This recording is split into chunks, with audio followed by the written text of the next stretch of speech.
तो बुलेटिन में सबसे पहले बात पटना की कर लेते हैं। पटना में खान सर के खिलाफ एफआईआर दर्ज हो गई है। आर्म्स एक्ट के तहत खान सर पर यह कार्रवाई हुई है और मामला दर्ज हुआ है। खान सर से अब पुलिस पूछताछ कर सकती है। पुलिस की विशेष टीम का गठन किया गया है।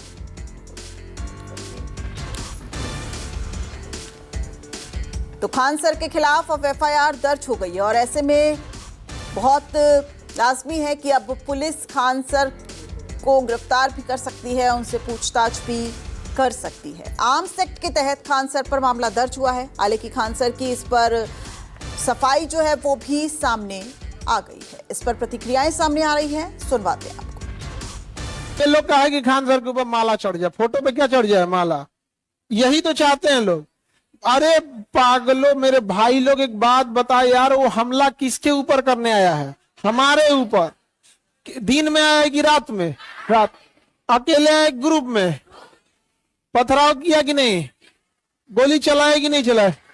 गार्ड को अधमरा किया कि नहीं किया? क्या एफआईआर भी नहीं करें? ले अब पूछिए जरा ये बात। सबसे जरूरी चीज जो आप लोग को गुमराह किया जा रहा है, सेल्फ डिफेंस की फायरिंग। चूंकि पुलिस लेट से पहुंची थी, पुलिस को आने में टाइम लगता है, हमें भी पता है कि 5 मिनट में पुलिस उड़ के नहीं आ जाएगी। तो सेल्फ डिफेंस में वो नहीं भाग रहे थे, उसको मार डालते तो कोई क्या करता? एक गार्ड का कर्तव्य क्या होता है? सुरक्षा करना। इतनी बड़ी आबादी में सरेआम देख रहे थे, अब कोई इसको बचाने आ रहा था सड़क पे। एक जब तक पुलिस नहीं आई है तब तक एक बॉडीगार्ड को क्या करना चाहिए? क्या वो किसी आदमी के ऊपर फायरिंग किया है? क्या वो चोरों की तरह छुप के फायरिंग किया है? क्या सीसीटीवी कैमरा या किसी इंसान से छुप के किया है? बॉडीगार्ड के पास लाइसेंस मिला है, उसका काम क्या है? किसी इंसान को मरते मत छोड़ो, ये बेचारा मर जाता, क्या इस पे माला चढ़ने का इंतजार करे या हवाई फायरिंग करेगा? क्या उसने हवाई फायरिंग किया कि नहीं किया है? किसी से छुप के किया है? अगर उस बॉडीगार्ड के जगह कोई पुलिस वाला भी रहता तो पुलिस भी क्या करती है?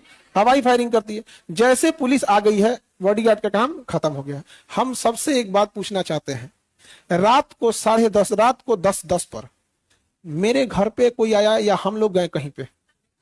हमारे यहाँ कोई आया? रात के अंधेरे में मेरे यहाँ कोई आया है, हमारे गार्ड को मार के अधमरा कर दिया। पुलिस के आने में टाइम लग रही है, उस बीच क्या हम लोग फूल फेंके या आरती लेके खड़े हो कि भाई हमें भी मार दो? और गोलीकांड के बाद खान सर का एक नया वीडियो भी सामने आया है। इसमें खान सर छात्रों को आरोपियों की पहचान कराते नजर आ रहे हैं। तो ये वीडियो अब सामने आया है और इसमें खान सर छात्रों को बता रहे हैं कि कौन आरोपी हैं और छात्रों से ये पूरी बात साझा करते नजर आ रहे हैं।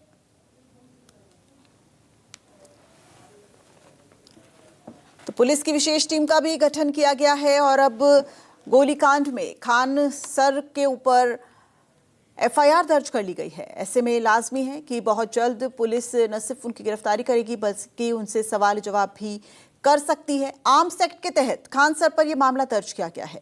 हालांकि खान सर ने अपनी सफाई में कहा, जो आपने अभी सुना भी, उसमें उन्होंने कहा कि अगर वो अपनी आत्मरक्षा कर रहे हैं तो फिर उन पर कार्रवाई क्यों? क्या जब गोलीबारी हो रही थी तो उन्हें जवाब नहीं देना चाहिए था? क्या सामने वाले को उन्हें मार देना चाहिए था? इस तरीके के कई सवाल वो पूछते नजर आ रहे हैं और उनकी क्लास के जो छात्र हैं उनको भी वो यही सवाल समझाते आ रहे हैं।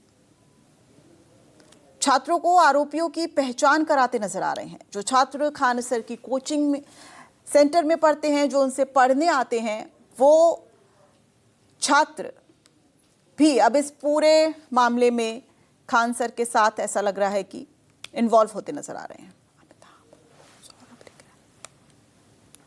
तो हमारे सहयोगी इस वक्त हमारे साथ लाइव जुड़ गए हैं। अमिताभ हमारे साथ इस वक्त लाइव जुड़ गए हैं। अमिताभ, इस वक्त क्या और अपडेट सामने आई है? खान सर के ऊपर एफआईआर दर्ज हो गई है, ऐसे में खान सर के लिए अब मुश्किलें जाहिर तौर पर बढ़ेंगी। जी बिल्कुल, देखिए जो एफआईआर दर्ज कराई गई है उनके ही दोनों बॉडीगार्ड जो हैं उनके बयान के आधार पर दर्ज कराई गई है, जिसमें उन्होंने कहा था कि उस दिन जो फायरिंग हुई थी, जब काफ़ी मजमा वहाँ लगा हुआ था, उसके बाद उन्होंने ही कहा था, उनके साथ के लोगों ने भी कहा था कि फायरिंग करो, मुंह क्या देख रहे हो। और इसके बाद उन दोनों गार्ड ने 2-2 राउंड फायरिंग की थी, यानी कि 4 राउंड फायरिंग उन्होंने की थी। ये दोनों गार्ड यूपी के एक सिक्योरिटी कंपनी के दोनों गार्ड हैं और दोनों यूपी के ही रहने वाले हैं और इनकी गिरफ्तारी हो गई है। इन्हें आज जेल भेज दिया गया है और इसके बाद जो कदम कुआं थाना के सब इंस्पेक्टर हैं उनके बयान के आधार पे इनके खिलाफ एफआईआर दर्ज की गई है और इसमें 27 आर्म्स एक्ट भी लगाया गया है, यानी कि जो धारा है वो नॉन अवेलेबल है। इसमें खान सर की गिरफ्तारी भी हो सकती है। इसके अलावा जो आज वीडियो वायरल हो रहा है उनके कोचिंग संस्थान का, जिसमें वो छात्रों को कर रहे हैं, एक तरीके से वो प्रवोक कर रहे हैं। अगर इससे कोई हालात बिगड़ते हैं तो आला अधिकारियों ने साफ कहा है कि अगर इस तरीके से कुछ हंगामा होता है, कोई कार्रवाई में दखल अंदाजी होती है तो उसके बाद और कड़ी कार्रवाई की जाएगी। तो खान सर जो लगातार घटना के बाद से खुद ये कह रहे थे कि हमारे संस्थान पे फायरिंग हुआ है, बाद में सुबह में पलट जाते हैं। 2 जून की रात की घटना थी, 3 जून को सुबह पलट जाते हैं कि फायरिंग नहीं हुई थी। बाद में जो उनके प्रतिद्वंदी कोचिंग संचालक हैं उनकी रोशन आनंद की गिरफ्तारी होती है, उनके 2 लोगों की गिरफ्तारी होती है, उन्हें जेल भेज दिया जाता है और उसके बाद ये वीडियो वायरल होता है कि किस तरीके से वहां फायरिंग की घटना अंजाम दी गई थी और जब फायरिंग हो रही थी वहां खान सर उनके 2 सहयोगी भी वहां मौजूद थे। और इसके बाद इन पे 2 मामले बनते हैं, एक तो कि तथ्यों को छुपाने का और दूसरा आर्म्स एक्ट का जो मामला बनता है जो बॉडीगार्ड इनके दिया है। फिलहाल उनके लाइसेंस की भी जांच हो रही है, जो लाइसेंस जो यूपी का उन्होंने दिया है उसका वेरिफिकेशन चल रहा है कि वो सही है या गलत है, क्योंकि दोनों ही एपी सिक्योरिटी एजेंसी के दोनों गार्ड्स हैं जो यूपी के रहने वाले हैं और फैजल खान और खान सर के बॉडीगार्ड के रूप में थे। ठीक है, बहुत शुक्रिया अमिताभ इस पूरी जानकारी के लिए। यानी कि अपने बेबाक अंदाज के लिए जाने वाले जाना माना चेहरा खान सर अब एक नए पेच में उलझते जा रहे हैं।